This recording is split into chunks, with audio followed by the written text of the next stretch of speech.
बिगड़े काम। सबसे पहले देवा तुम्हें प्रणाम। आके सवार दे बाबा बिगड़े काम। हो जाए सब काम सफल जहाँ पड़े, हो जाए सब काम सफल जहाँ पड़े।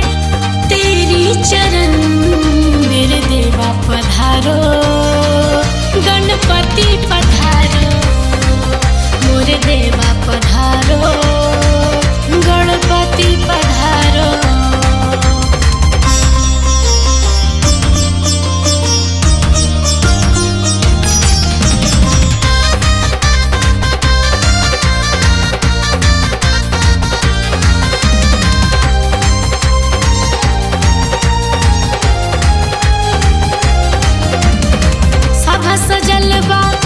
सजलवा रख ले मेरी लाज।